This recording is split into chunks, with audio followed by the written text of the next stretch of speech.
Ma'am, with all due respect, this area is restricted to authorized maintenance personnel, the warrant officer said. His voice was taut with the particular strain of a man trying to sound polite while radiating pure condescension. He held up a hand, a gesture meant to halt her progress, though she hadn't moved an inch in the last 5 minutes. Hannah Lewis remained perfectly still, her hands tucked into the pockets of her blue coveralls. The oppressive Texas sun beat down on the sprawling concrete of the motor pool, making the air shimmer above the silent steel beast that was the source of everyone's misery. An M1 Abrams tank, the apex predator of modern land warfare, sat as inert as a museum piece. A half-dozen soldiers in grease-stained uniforms swarmed over it, their movements a frantic ballet of wasted energy. "I am authorized," Hannah replied, her voice calm and even, a cool stone in the river of their rising panic. Her gaze wasn't on the warrant officer but on the tank itself. She watched the heat haze rising from its engine bay, listened to the frustrated clang of a dropped tool, the muttered curses that the wind carried, and then whipped away. The warrant officer, whose name tape read Davis, took a deep, patronizing breath. "Ma'am, your contractor badge gives you access to the simulation center. The live fire line and the maintenance bay are a different jurisdiction. I can't have civilians interfering with a technical recovery." He glanced at her long blonde hair tied back in a severe ponytail, then at her unadorned coveralls. He saw a civilian, a woman, an outsider. He did not see the truth. He couldn't. Hannah's eyes, a pale and piercing blue, finally met his. "It's not a recovery, Chief. Not yet. You haven't even figured out what's wrong with it." Davis's jaw tightened. He was young, with the sharp, angular face of a man who believed his technical manuals held all the world's secrets. He held a ruggedized tablet in his other hand, its screen a dizzying array of diagnostic codes. "We've run the Level 2 diagnostics 3 times. The full authority digital engine control shows no faults. The thermocouple readings are green across the board. The fuel pump is cycling perfectly. The AGT 1500 turbine is getting fuel. It's getting air. And it's getting spark. It just won't catch." He rattled off the acronyms like a catechism, a shield of technical expertise meant to drive her away. Around them, the silent pressure was mounting. This wasn't just any tank, and this wasn't just any day.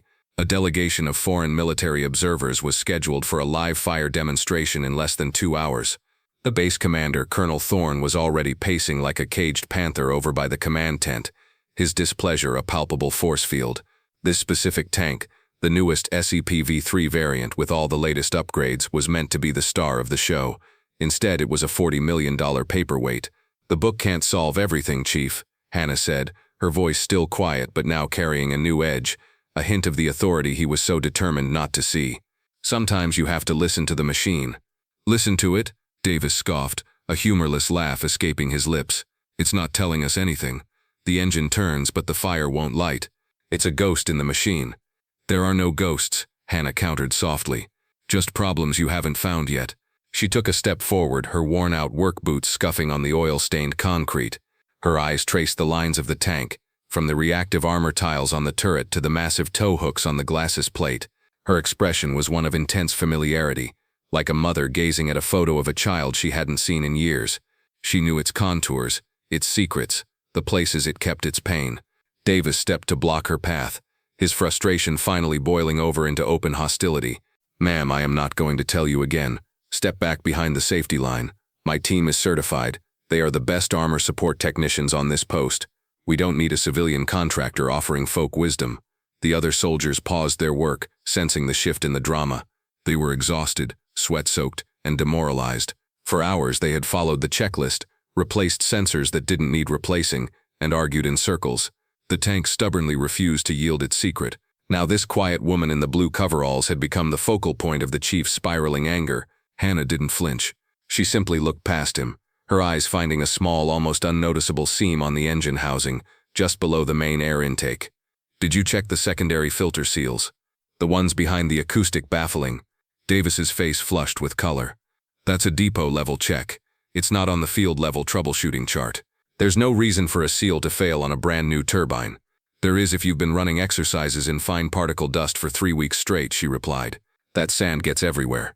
It can work its way past the primary gaskets and fool the airflow sensors. The FADEC thinks it's getting enough air, but it's a phantom reading. The engine is choking." He stared at her, his mouth a thin, hard line. She was questioning his process, his book, his entire world of digital certainties. In his mind, the problem had to be complex, electronic, something only his diagnostic suite could uncover. Her suggestion was simple, physical, and maddeningly plausible. It was also an insult to his team's thoroughness. "We follow procedure here, ma'am," he said, his voice dripping with venom. "We don't go tearing the engine apart based on a hunch from the gallery." Hannah's right hand, still in her pocket, closed around a small, heavy disc of metal. It was a coin, its edges worn smooth from years of handling. The friction of her thumb against its surface was an old, familiar comfort.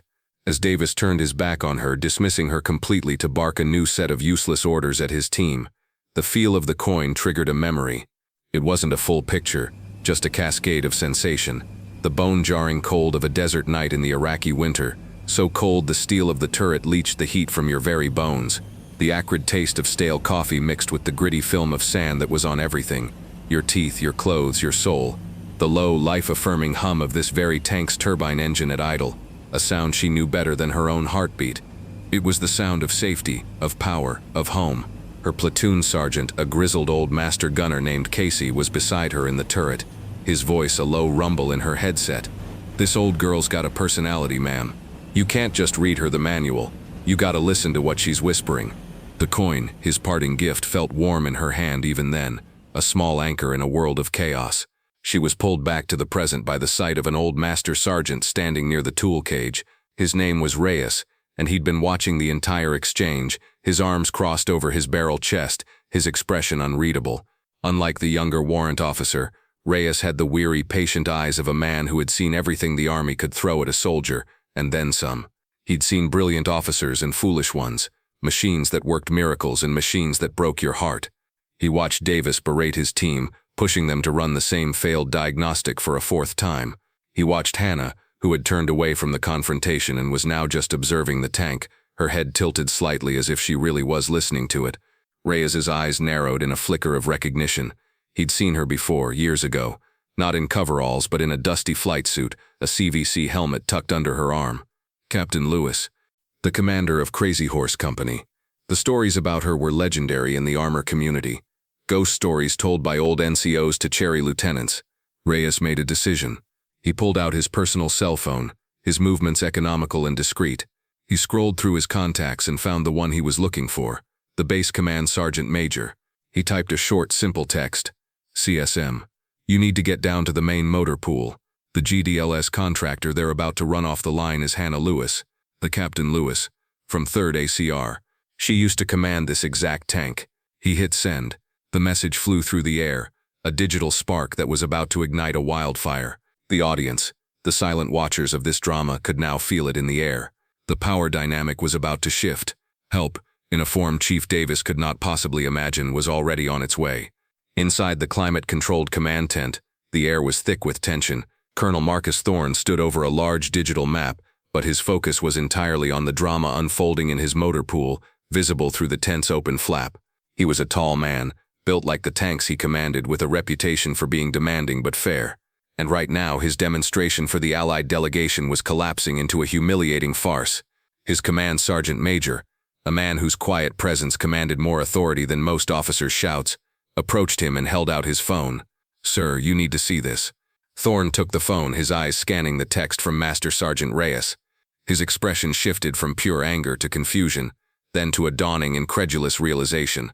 He looked from the phone out toward the motor pool and at the lone figure in blue coveralls standing quietly apart from the chaos. "Lewis," Thorne muttered to himself. "Hannah Lewis. Get me her file. Get it now." An aide, a young major with lightning-fast fingers, tapped on a nearby laptop. In seconds, a personnel file flashed onto a large monitor. The audience inside the tent, and now the audience of the story, saw it all. Captain Hannah R. Lewis. Photograph. A young woman with a confident, serious gaze, her hair pulled back under a patrol cap. Branch armor. Last command, C Company, 1st Battalion, 3rd Armored Cavalry Regiment. They saw her list of commendations: a Bronze Star for Valor, an Army Commendation Medal with a V device for heroism, a Meritorious Service Medal. They saw scanned copies of her officer evaluation reports, the official assessments of her career. The comments from her former commanders painted a stunning picture. Captain Lewis possesses an almost supernatural intuition for armored warfare and machinery. Her ability to diagnose and repair complex mechanical failures under extreme duress is unparalleled. Another read. She led her company through an 18-month deployment in Al-Anbar province, facing constant IED threats and complex insurgent attacks. Her unit maintained a 98% operational readiness rate for their M1 Abrams fleet, a record for the entire theater of operations. Her soldiers didn't just respect her, they revered her. And then at the bottom of the equipment assignment log was the final damning piece of evidence. Command Vehicle, 2012 to 2014, M1A2 Abrams, hull identification number USA 7843B. The aide cross-referenced it. It was the same number painted on the side of the silent tank in the motor pool. Her call sign for the vehicle had been Desert Rose. Colonel Thorne stared at the screen, then back out at the scene. The woman Chief Davis was treating like a clueless intern was, in fact, the single greatest living expert on that specific $40 million piece of government property. She hadn't just operated it. She had lived in it, fought in it, bled in it. She knew its soul. Back on the sun-baked concrete, Chief Davis had reached the end of his rope. The failure was now personal, a direct affront to his identity as a master technician. And in his mind, Hannah was the perfect scapegoat, the focus for his humiliation. He stalked over to her, his face a thunderous mask. "Ma'am, that is the last time I am going to say it. You are a distraction to my men, and you are interfering with official Army maintenance procedures. I am ordering you to leave this motor pool immediately." He pointed a rigid finger toward the gate. "Your contractor badge does not grant you the authority to question my technicians or my process. If you are not outside that gate in 60 seconds, I will call the MPs and have you escorted off this installation. I will personally see to it that your base access is permanently revoked for fraudulent misrepresentation of expertise." It was the ultimate overreach, a threat born of pure, unadulterated pride. He was so convinced of his own authority, so blinded by the patch on his sleeve and the coveralls she wore, that he had pushed himself past the point of no return. Just as the words left his mouth, a sound began to cut through the air. It started as a distant siren, a faint warble that quickly grew louder, more insistent. Every head in the motor pool turned. A convoy of 3 black command vehicles and a Humvee was racing toward them, lights flashing, kicking up a plume of dust. They didn't slow down until they were feet from the crippled tank, screeching to a halt in a perfectly executed formation. Doors flew open with military precision. Colonel Thorne emerged from the lead vehicle, his face set like granite. He was followed by his command sergeant major, 2 other staff officers, and a female major who was the head of base logistics. The entire command team had arrived. The motor pool, which had been buzzing with frantic activity, fell utterly silent. The only sound was the clicking of cooling metal from the Abrams and the slamming of car doors. The spectacle was breathtaking. The cavalry had arrived. Colonel Thorne strode past the assembled, gawking soldiers. He walked right past Chief Davis as if he were a ghost, his eyes locked on one person and one person only, Hannah Lewis. He stopped exactly 3 feet in front of her. For a moment he just looked at her, taking in the grease smudge on her cheek, the quiet confidence in her eyes, the weary set of her shoulders. Then, in a movement so sharp and sudden it made the air crack, he snapped to full, rigid attention and delivered a salute. It was not the casual salute one gives a colleague. It was the crisp, formal salute of a senior officer acknowledging profound respect. "Captain Lewis," his voice boomed, echoing across the silent concrete. "Colonel Thorne, it's a profound honor to have you on my installation. I'm told you have some history with this machine."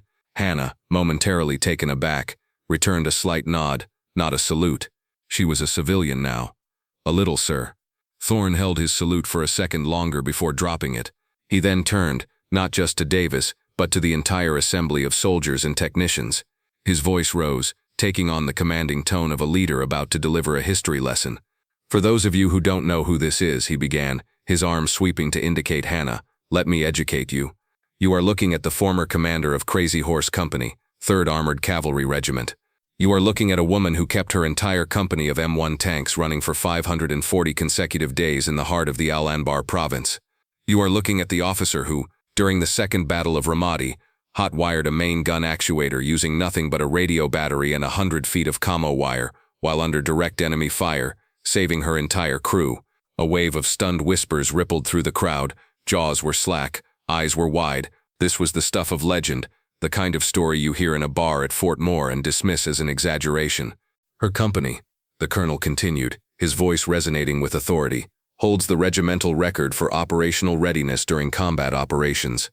A record that has never been broken. And this tank, He slapped a hand on the dusty steel hull of the silent Abrams, the sound ringing out like a bell. This very hull was her command vehicle for 2 years. "This is Desert Rose." The revelation landed like a physical blow. The soldiers stared at Hannah with a mixture of shock and profound awe. They weren't looking at a civilian contractor anymore. They were looking at a warrior, a legend in their own tribe, hidden in plain sight. Chief Davis's face had gone from red to a sickly, chalky white. The foundation of his world had just been pulverized. Thorne finally turned his cold, furious gaze upon him. The rebuke, when it came, was not shouted. It was delivered in a low, lethal tone that was far more terrifying. "Chief, your team of certified experts has been chasing ghosts on a laptop for 6 hours. You had the single most qualified person on the planet to solve this problem standing right here, offering you the answer, and you dismissed her. You failed to look past a pair of coveralls and a ponytail. You relied on your procedure instead of listening to experience. Your pride, Chief Warrant Officer Davis, has compromised this base's mission and has embarrassed this command. You are relieved. Master Sergeant Reyes, take over." He turned back to Hannah, his expression softening immediately. "Captain, what does she need?" Hannah's gaze was full of grace, devoid of any triumph. She looked at the shaken soldiers, at the humbled warrant officer, and then back at the colonel. "They're good techs, sir. They're just trained to trust the computer before they trust their gut. The book can't tell you everything." She gave a small, weary smile. "It's not about softening the standards, Colonel. It's about applying them, and our attention fairly, to the problem, and to everyone who has something to offer a solution." As she spoke, she finally pulled the worn challenge coin from her pocket. She didn't look at it, just flipped it over and over in her hand, the movement automatic, subconscious. The sight of it triggered one last vivid echo. The inside of her turret years ago lit only by the menacing red glow of the combat lights. The tank was shuddering violently from a near-miss IED blast. Alarms shrieked. Her gunner was yelling about a turret drive malfunction. And there, sitting on the console next to the primary display, was that same coin, a small circle of brass in the technological chaos, a promise she had made to her crew and her machine that she would bring them all home. Hannah walked toward the Abrams, the crowd of soldiers parting for her like water. She didn't ask for a diagnostic tablet or a multimeter. She turned to a young private. "Son, get me a 14mm wrench and a rubber mallet. Nothing else." The private, his eyes wide with reverence, sprinted to the tool chest. Hannah climbed effortlessly onto the rear of the tank, her boots finding familiar holds. She moved with a purpose and economy that spoke of 1,000 hours spent on this exact piece of steel. Taking the tools, she leaned deep into the engine bay. She didn't unscrew the entire housing as the manual would have dictated. She knew a shortcut. She used the wrench to loosen 2 specific bolts on the secondary air intake sensor housing, a spot notorious for collecting the fine talcum-like desert dust that could fool a billion-dollar computer. She didn't remove them, just created a tiny gap. Then she took the rubber mallet and gave the housing 3 sharp, precise taps. It wasn't a brute force strike, it was a calibrated shock, meant to dislodge whatever was interfering with the sensor. She tightened the bolts back up, a process that took less than 90 seconds. She wiped her hands on a rag and hopped down. She looked over at Master Sergeant Reyes, who was now in charge. "Try it now, Master Sergeant." Reyes nodded to the soldier in the driver's hole. "Fire it up." The soldier hit the switch. For a second, there was the familiar, high-pitched whine of the turbine spooling up. The soldiers held their breath, and then, with a deep, concussive whoosh that shook the very air, the 500-horsepower engine roared to life. A plume of black smoke erupted from the exhaust, and the Abrams settled into a steady, thrumming idle. It was the most beautiful sound anyone in that motor pool had heard all day. A spontaneous cheer erupted from the assembled soldiers. It was a sound of pure relief and unadulterated admiration. In the days that followed, the story of Captain Lewis and the Desert Rose became a base-wide legend. Colonel Thorne didn't just sweep the incident under the rug, he used it as a teaching moment. He mandated a new series of training seminars for all maintenance personnel, titled Beyond the Manual, Intuitive Diagnostics. The first instructor he invited to teach it was Hannah Lewis. She accepted. The colonel made it a point to attend the first session, sitting in the front row with a notepad, a 4-star general's aide on one side and a private fresh from AIT on the other. New protocols were also put in place at every checkpoint and restricted area on base, reminding security and staff that expertise often comes in unexpected packages, and that a contractor's badge or a civilian's attire does not negate a veteran's experience. A week later, Hannah was in the base commissary, picking up groceries. She heard a tentative voice behind her. "Ma'am, Captain Lewis?" She turned to see Chief Davis. He looked smaller without the armor of his authority. He wasn't wearing his uniform, just a simple t-shirt and jeans. He looked genuinely humbled, his eyes holding no trace of their former arrogance. "I never properly apologized," he said, his voice quiet and earnest. "What I did was unprofessional and disrespectful. I was wrong and I'm sorry. Not just for how I treated you, but for failing my team and failing the mission because I couldn't see past my own pride." He hesitated for a moment. "The story about the actuator fix in Ramadi. I'd be honored if you'd let me buy you a coffee sometime and tell me how you actually did it." Hannah looked at the young warrant officer and saw not an antagonist but a soldier who had learned a hard and valuable lesson. She gave him a small, genuine smile. "I'd like that, Chief. I'd like that a lot. The stories of our veterans are the bedrock of our military strength. Their courage doesn't end when they take off the uniform. If this story of quiet valor moved you, please like, share, and subscribe to She Chose Valor. Help us continue to honor the service and sacrifice of all our nation's heroes.